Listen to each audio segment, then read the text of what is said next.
The call came at 11:47 p.m. A whisper. Broken. "Daddy, he pushed Mommy down the stairs. She's not moving. He's coming up. He says he's going to kill me." My son's voice was trembling, swallowed in the sound of his breath as he hid under his bed. I could hear the footsteps in the background, slow, deliberate, like a predator savoring the chase. Her husband, the fire marshal, local hero, the man who shook hands with judges and drank with cops. Untouchable. He thought he was a god in that town, but he hadn't met me. 99 bodies already weighed on my conscience, each one a face I carried into sleep. This would be the 100th. I didn't shout, I didn't panic. I simply said, "Stay quiet, don't move, I'm coming." And then I hung up. My son's fear became the fuse that lit something colder than rage inside me. Not fire, ice. On the drive, silence gnawed at me. The betrayal was almost comical in its arrogance. My ex-wife had sworn this man was safety incarnate, stability, a new start for our boy. She chose him over me, she said, because I was too dangerous, too broken. And now she was lying at the bottom of a staircase, her body broken instead.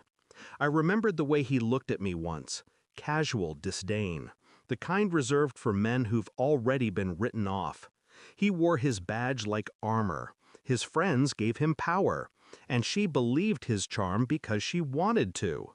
That was the wound, not his violence, but her trust in him, her blindness.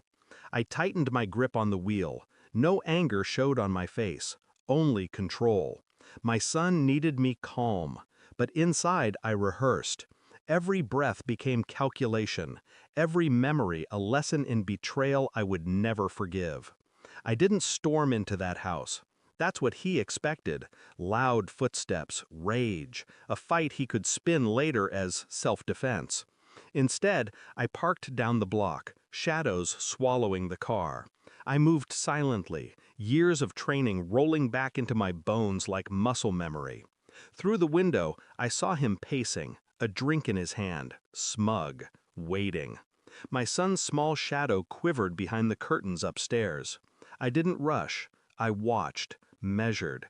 Every second stretched. I cataloged escape routes, choke points, the precise angle of the banister where she had fallen. The stairs had blood on them, her blood. And then I saw something else. Her phone on the table, unlocked, a message unsent. It was addressed to me. "David, I made a mistake. He isn't who I thought." The rest trailed off. But it was enough. Confirmation. She knew, but too late. That was when the calm in me hardened into strategy.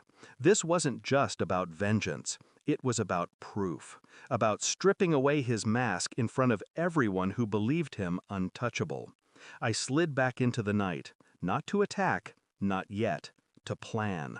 2 days later, I had what I needed. Hospital reports, witness statements from neighbors who heard the fight, even a silent recording from the baby monitor my son had been too afraid to turn off. His voice was on it, clear, ugly, a god stripped of his disguise. When I handed the file to him, he was sitting in the fire station, laughing with his men.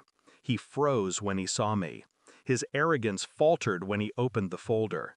The color drained from his face. His eyes darted, searching for denial, for escape. But the evidence was surgical, irrefutable. All I said was, "You're finished." And I left him there, drowning in the silence of men who suddenly saw what he truly was. The trial moved fast, too fast for him to rewrite the narrative. Every friend who once protected him backed away. His empire collapsed without a sound. I didn't testify with anger. I testified with precision. Each word cut him open, calmly, publicly. He looked at me once across the courtroom, desperate, pleading for some shared humanity. I gave him nothing. My son sat beside me, small hand gripping mine. He didn't need to see his father roar. He needed to see his father win without lifting a fist. The verdict came, guilty. His sentence long enough to bury his name, and that was the only death I wanted. The night after, I stood alone on my porch. No celebration, no smile, just the hum of insects in the dark. I thought about the count, 99 bodies behind me, and one man destroyed without bloodshed. It was worse for him that way, living stripped of power, forgotten. For me, it was enough. I didn't forgive my ex-wife. I didn't mourn her choices. She gambled with a monster and lost. My son and I carried the cost, but I carried him inside that night, tucked him into bed, and whispered only one thing: "You're safe now." And for the first time in years, I almost believed it myself.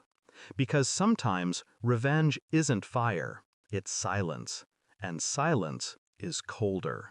Revenge is not killing the monster, it's forcing him to live without the mask he built his world upon. Thanks for watching. Don't forget to like, share, and comment. Subscribe now to Cheating Stories Insight World for more amazing stories.